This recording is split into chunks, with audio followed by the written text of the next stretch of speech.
To QI, the low-budget quiz show, otherwise known as Who Wants to Be a Commissionaire?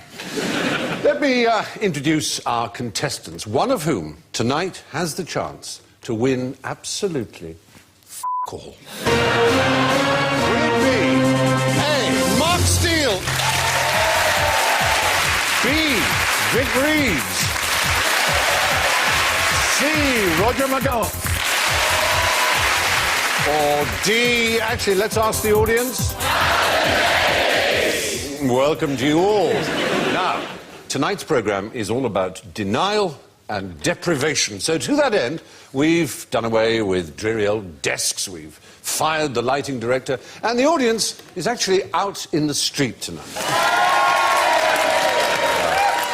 And, of course, the buzzers tonight will be operated by hand. They'll be hand-cranked. And Roger will go...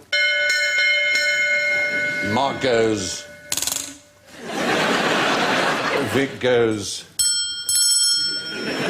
And Alan goes... We are the children. Tonight, denial and deprivation. Each of you has some pieces of jailbreaking equipment, all of which have been successfully used. At the end of the show, I'm going to ask you to use your skill and judgment to work out how it might have been done. But first, why do children play with their food? The sixth child of Sigmund Freud was called Anna Freud, and she took up her father's beacon of battiness. She was the first person to write about denial. That's Sigmund on the right.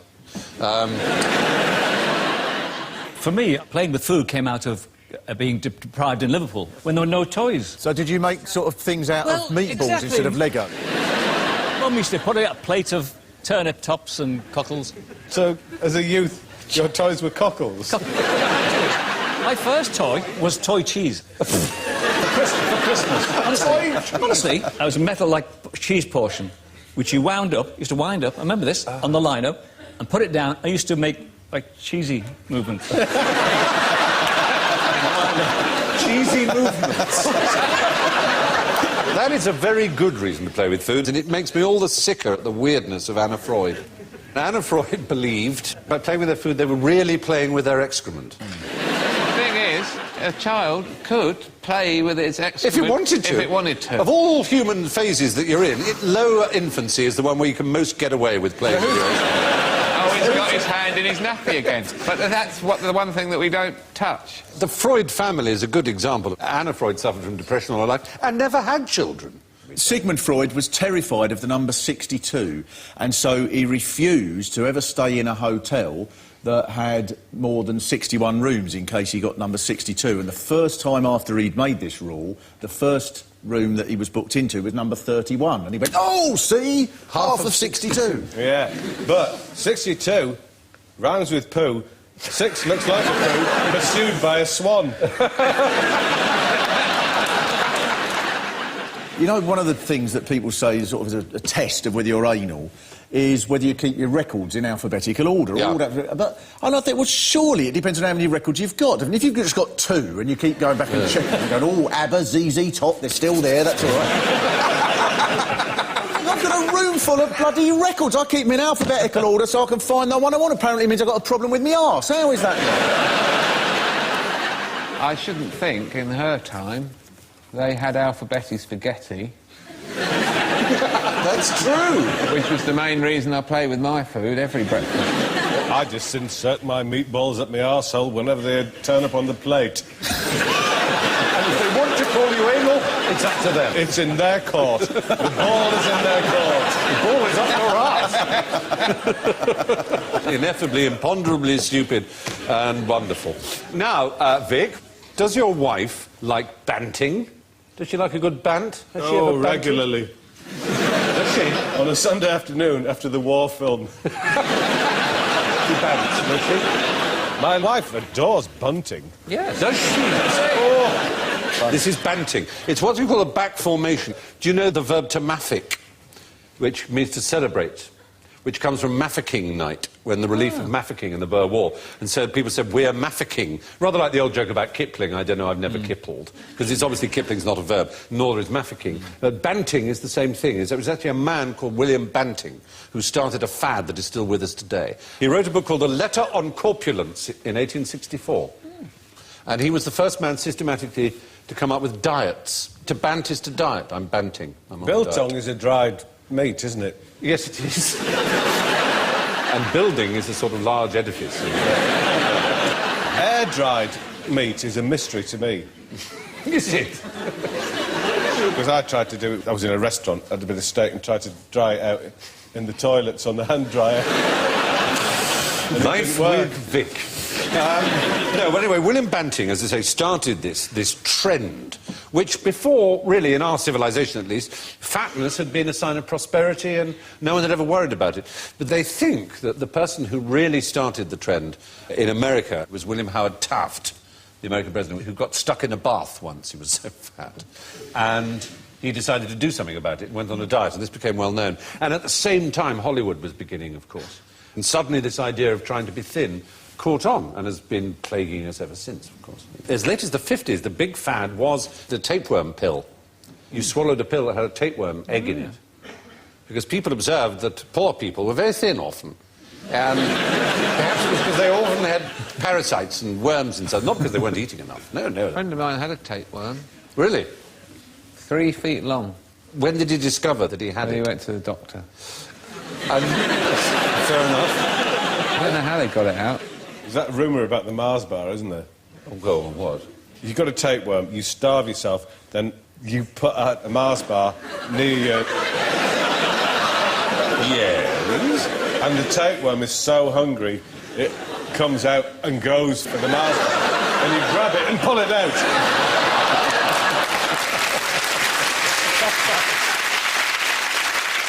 But there we are. More on disturbing physical practices now. What is meant by the expression Hoover the talking seal? What would I mean if I said that? It's either one of those wonderful Oz expressions for throwing up. Yeah. I'm just going out to Hoover the talking seal. Or my wife came in just as I was hoovering the talking seal. Or Edgar Hoover. None of the presidents liked him at all. They all tried to get rid of him, particularly Nixon. And I imagine him flopping round the Oval Room, you know, balancing a ball on his head. Or it could be a talking seal called Hoover. Which, Really? Yes. It's a talking seal called Hoover. It's a talking seal called Hoover. The only mammal ever known to have produced human speech. He was found as a seal pup in 1971 in Maine by a family called the Swallows. And they found that he started talking, and he even had a Bostonian accent. I don't know if you'll agree. I think he's saying here something like, hello there and get out of here, in a more or less New England accent.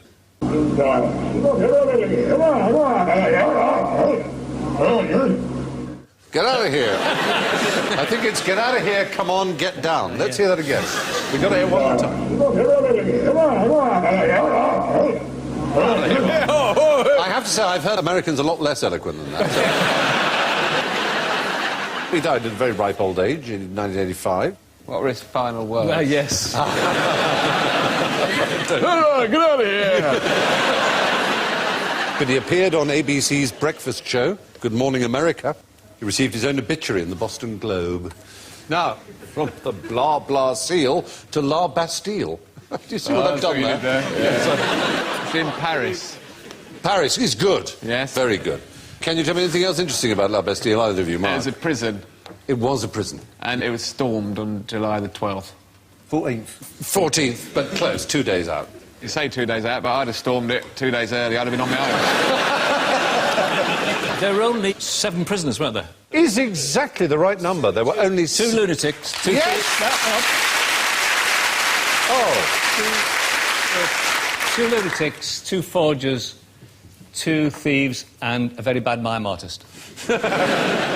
Wasn't he convinced he was Julius Caesar, one of them? Oh, this is good. You're getting points too. I'll come to this. This is impressive. And listen to this. We have 4 forgers. We have the Comte de Solange, who was inside for sexual misdemeanours of an unspecified kind. 2 lunatics, one of whom was an Englishman or an Irishman, they're not quite sure, called Major White, with a waist-length beard, who thought he was Julius Caesar. You know, the Marquis de Sade would have been in the prison at the time of the storming of the Bastille. It's a very tragic story, this, because he was in there for a long time, but a week before the storming of the Bastille, he was transferred to another prison because he'd been upsetting passers-by by shouting obscenities at them through a tube out the window. It's as if you've been reading my card, Mark. And so all this stuff, it was tragic, because he spoke to his wife and he said, look, can you make sure you go round there and pick all this right? I've spent years writing in there. But she thought, well, you know, no rush, is there? It's the Bastille. Safest place in Paris. To that? And then I think she went down there on the day of the storming of the Bastille and thought, oh, shit. Absolutely right. 10 days before the storming was when he was moved to Vincennes. And the authorities were upset because he was shouting not just obscenities, but anti-monarchist sentiments at passers-by. So they moved him to Vincennes, and otherwise he would have been released. It was rather like the Tower of London. Even at the Tower of London's height, it was quite a civilised place to be a prisoner. I mean, you got wine and food, and you got an allowance, you got tobacco, you could move around as much as you like. So this was like the Groucho of the prison world. Yeah! The English equivalent, as I've mentioned, is the Tower of London. So tell me why the Cray twins were imprisoned in the Tower of London. Were they ravens? Who were No, named that's after a them? cunning answer. The ravens do have weird names, and they're literally prisoners because they're kept in cages at the moment because of the worries of bird flu. They're called Gwillem, Thor, Eugene, Munin, Branwyn, Bran, Gandalf and Baldric. And Dave. So they did actually have the Cray. They had Ronnie and Reggie of the 3 Cray Was there a brothers. prison officers' strike or something? There's nowhere else to put them? No, they were a bit younger than that. Did they go on a school trip? No. National service. Very good, absolutely Because right. there was a barracks there, wasn't there? There was a barracks there, and that was their one. It was the City of London Regiment of the 1st Battalion of the Royal Fusiliers, which is where people like Michael Caine had gone when they'd done their national service. People in the East End, that was their local barracks. But they were actually imprisoned there because when they did their national service, they don't like it. Ron and Reggie didn't like it. And they beat up their training sergeant and went home to have tea with their mum. The weird thing about Ronnie is he was pretty psychopathic, and as most people know, he was gay. But he had this weird thing that everyone had to admire his boyfriend. So they'd have a meeting of the firm, and there'd be the heads of Plaistow and Hackney and Dalston and all the local branches of the firm. And there'd be Ronnie, the colonel, and there'd be a 17-year-old youth called Cyprian or something. And Ronnie would go, hello, everybody, this is Cyprian. And hello, Cyprian. And Ronnie would go, isn't he gorgeous? And they'd all have to go, oh, he's lovely, Ronnie. Oh, you pick him. Oh, you lucky dog. David Putnam, of all people, used to manage them for a very short period of time. I know, it's weird. Yeah, he did. They wanted to go legitimate. And he tells the story of how they were with David Bailey, who took those famous photographs of the 2 of them in suits, you know, standing one behind the other. And they were all in this pub. It wasn't the Blind Beggar, but it was a Cray pub. Ronnie had gone off. He was the insane one. So they're left with Reggie, who's supposedly the normal one. And these couple of drunks come in, and they suddenly spot David Bailey, and they go, oh, you're David Bailey, aren't you? Go on, take me photograph. And David Bailey goes, no. He said, no, don't be a f***ing arsehole, take me photograph. He said, no, I've run out of film. Give me that, take my photograph. Reggie gets up, looks at himself in the mirror across the bar like that, and suddenly goes, baff, like that, and knocks him right across the room, and he bangs his head against a piano, and blood starts to trickle down. And his mate goes to him, and they just flee. And David Bailey, to his credit, is very angry. He says, Reggie, you are a tosser. For God's sake, I get this every day. I'm a photographer, people know what I look like. I can handle it. You don't have to do that. You could have killed him. There was this terrible silence that Reggie had been shouted at like this. And he gave a little shy smile. He said, well, to tell you the truth, Mr. Bailey, I'd had my eye on that all afternoon. He'd been eating my sandwiches. Very extraordinary. Anyway.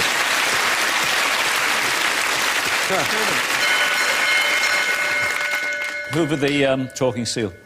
An audacious, loquacious seal called Hoover, after each meal, having vacuumed the fish right out of the dish, would jabber and babble, blabber and gabble, chatter and prattle and spiel.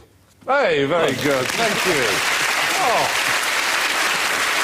Our resident poet, Mr. Roger McGoss, thank you very much indeed, the Hoover poem. All this talk of crime brings us to the short, sharp shock that we call general ignorance. So fingers on your hand-cranking buzzers and bells, please. And what are the four main religions of...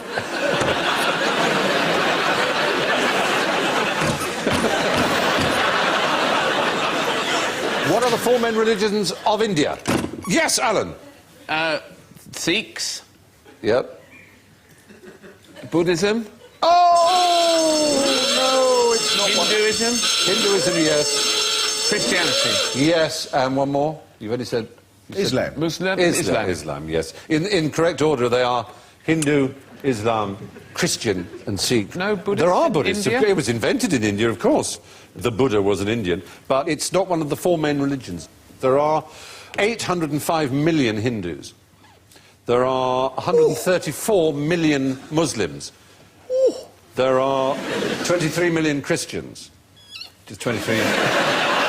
There's 22.5 million more than there are in Britain. And there are 19 million Sikhs. Buddhists, there are 7 million of them. 0.7% of the population. Although Buddhism was founded in India, its spiritual home today is, of course, Tibet. And the taking of life is forbidden in Buddhism. Tibetan butchers, therefore, are ranked amongst the lowest of the low, along with undertakers and blacksmiths, oddly enough. But whose job is it in Tibet to milk the yaks? I know who cleans the hooves. Who's that? Yaksmiths. Yaksmiths. Yaksmiths. Yeah. The milkman. Is there a milkman after milk? Oh, no, there is no milkman. Do they have milk? Is it nice? Tibet smells of butter, they say. There's butter everywhere. The trick part of it is the yak is the male of the species. So nobody milks a yak. What's a female called? The knack, oddly enough. The knack. A knack or a drig. One of the things I read about remember Tibet and about yaks too, they make sculptures apparently. They do. It's every year there's a Religious- festival yep. of these sculptures made out of buttermilk. And there's apparently a guy in the 20s who's a famous surrealist Buddhist sculptor, actually made a yak out of buttermilk, Wow. which he was able to milk, and made another, even larger. How tall is a wild yak? I think enormous. Yeah, I'm going 6 feet. Yeah. 6'5", my height, in fact. I'm going to say 4 foot. Well, that would be a domesticated yak. I'm going to say 9, maybe 10 foot. I've already told you that it's 6'5". I think it's about 15 foot. I'm so glad I was never your teacher. I really am. But yeah, you're right. 20 foot, sir. Aside from their meat and all their milk products, particularly the yoghurt and the butter and the cheese, they have the longest hair of any animal, the yak. It's sort of 2 foot long. And it was used for, in the Wigs. 17th century, wigs, your periwig, your Charles II style wig. And in fact, the BBC wig store, we checked, still has quite a large number of yak wigs. And if you're going to play Santa at Christmas, then the chances are your beard will be yak. Couldn't we introduce the yak to Britain? I don't see why not. I mean, they are rather specialised for the altitudes in Tibet. If you introduce them to Britain, they'd blow up. It's a huge, incredible sight. Why not? Or we could have yaks dangling from balloons. The altitude isn't right. Fantastic. You could. I love the idea. Have a hot air balloon. Come up to see the yak fields. 5,000 feet up. And they still graze. On what? Air. They'd have to be out there because their blood cells are half the size, but they have twice as many. So actually, when they came down to sea level, they'd be immensely powerful. Like Terence Stamp in Superman 2. Very much like that. Yeah. Kneel before Zod.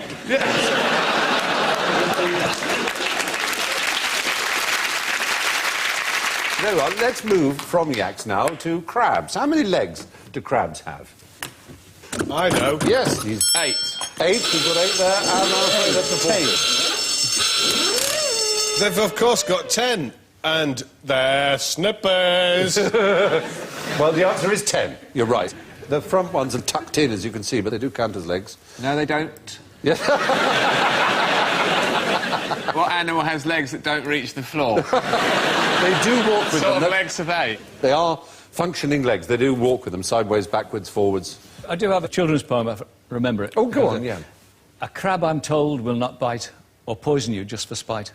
Won't lie in wait beneath a stone until one morning, out alone, you poke a finger like a fool into an innocent-looking pool. Won't grab your hand and drag you off across the sand, down into the bottom of the sea to eat you dressed for Sunday tea. The crab, I'm told, is a bundle of fun. With claws like that, pull the other one.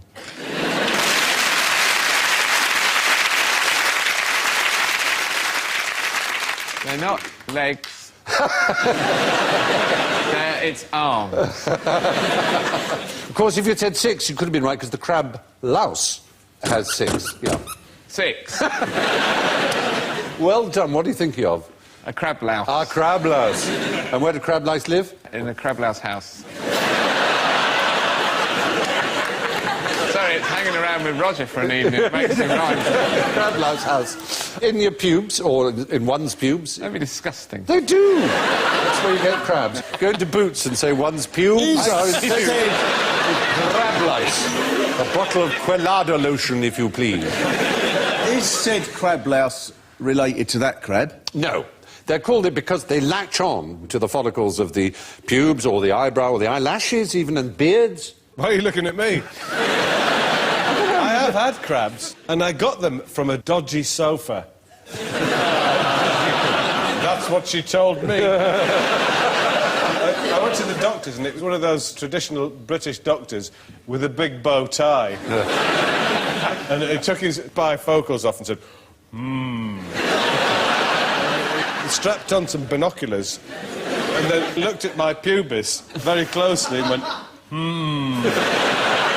And I just crazed up laughing. He said, I'm afraid, Mr. Moore, you're going to have to stop laughing. You're jiggling about, and I can't focus on the crab. Now, what did George Washington have to say about cherry trees? No one wants to say the obvious. What's the obvious? In his garden was a tree, which he didn't chop down. Yes, you're avoiding our trap. There's a famous story every American knows about Washington saying, Papa, I cannot tell a lie, I cut down the cherry tree with my axe.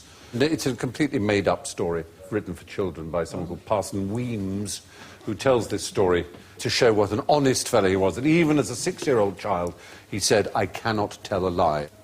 His father said something like, my son, that you have told the truth means more to me than 1,000 trees bathed in gold or silver or This something. is brilliant. You must get points here. But I remember this just when I was young, because I really wanted someone to say that to me. You know, your dad, he broke his favourite cup, you know. Who broke my cup? I did, Dad. You bloody, you know. He never said, run to my arms, you dearest boy, run to my arms. Glad am I, George, that you killed my tree, for you have paid me for 1,000-fold. Such an act of heroism in my son is worth more than 1,000 trees, though blossomed with silver and their fruits of purest gold. As if. And then he said, brilliant, can I watch CBeebies now? Next, what would you call these people? Yes. Beef eaters. Oh! Yes, they are. No.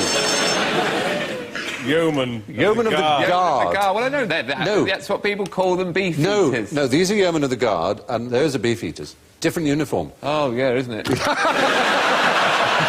Well, to me, Aston Villa and West Ham have the same uniform. The Yeoman of the Guard away kit. Just so you get it clear, the ones with the straps are the yeomen of the Guard, the ones without the straps are the beef eaters. They are the yeoman wardens, the ones who would have looked after Ronnie and Reggie, no doubt. And if we can go back to look at the yeomen of the Guard, they have the arquebus strapped to their guns, the actual yeomen Are they of the allowed Guard. to go to Specsavers, or should they all be... So, yes, the yeoman warders, who never carried guns, have a slightly different strapping arrangement in their uniforms, and they're the jailers of the Tower of London. Speaking of which, brings us to our final challenge for you. You should have your 4 props, and I want to see if you've worked out how you could use them for escaping from jail. That's a green felt-tip pen. It was used for an escape by someone called Stephen Russell from the Estelle unit in Houston, Texas. Did he colour himself green? Yes. Pose as a leaf? You were nearly there. He wore a white jumpsuit. Only painted it green so he looked like one of the prison guards. One of the doctors. And he escaped as a doctor. He just walked out the door. What have you got there, Roger? What's that? Dental floss. Dental floss. This was Vincenzo Curcio, a mafioso. And this was only in the year 2000, quite recently, in Turin. He was guilty of murder and arranging 7 other murders, so he was a serious criminal. How did he escape using only dental floss? You get your dental floss, hang it round the bars and leave it dangling. Then you get your potato and you break it up and you stick it on the floor in front of the door. Yes. And then you put spots all over yourself at the green. Yeah. You know, make plague noises. And when the warder runs in, opens the door, because he slips, Yeah. careers across the cell door, get your chilli powder, throw it in his eyes, and then in the confusion, get the end of the dental floss and tie it to the inside of the door. Right. So when he gets up, screaming, saying, "You bastard, all of you," runs out, slams the door behind him, the bars come off. Put away. Fantastic. Brilliant. You've used all 4 props for one escape, but let's just keep with the floss. This man, Vincenzo Curcio, this mafioso, he flossed the bars and it sawed through them. That's how strong the floss was. And these particular iron bars were very good at withstanding explosions, but not good at withstanding dental floss. What about the chili powder? Well, I think throwing it in someone's eyes Is exactly right. It happened in Pakistan in 1997. 5 prisoners escaped by throwing chili powder in the eyes of a prison officer. That would hurt. So that leaves us the potato. Is it like in Escape from Alcatraz, where you just draw a picture on it and it looks like your head and you leave it in the bed? Well, not far off. Have you ever seen a film called Take the Money and Run? The wonderful Woody Allen film. And he does something with soap. Do you remember? You to make a gun, shape of a gun. What Woody Allen does is he carves a gun out of soap and then blacks it with boot black, so it looks just like a pistol. And then he holds up the prison officer, and they go out across the courtyard, and it's raining, and when you cut to the wide shot, it's this great ball of lava that is led back into the prison. But he was basing it on the true story of one of the most famous criminals in the 20th century in America. Dillinger. Dillinger. John Dillinger. Dillinger carved his potato into the shape of a gun and got away with it. But a very small gun. If you had Yes. to carve one out of that, It may have been a bigger potato. it'd be pathetic. Which brings us to the small matter of the scores, ladies and gentlemen. In equal first place, with time off for good behaviour, remission and patrol, Vic and Roger were on 1 point. 1. In third place, just over the wall, Mark Steele on -6. But banged up in solitary tonight. It's Alan on -39.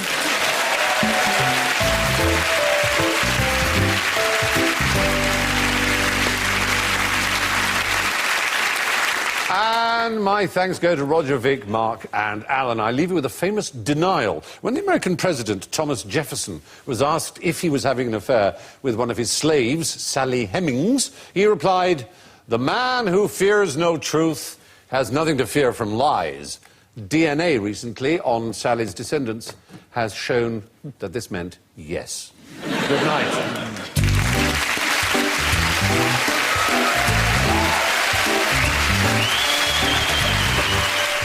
Well, the last QI in the series is starting right now over on BBC4, or see it here on BBC2, same time next week. Later tonight, the only show in town that dares to put the Scissor Sisters, The Good, The Bad and The Queen, and Tony Bennett on the same set. A final brilliant session with Jules Holland at 11:35.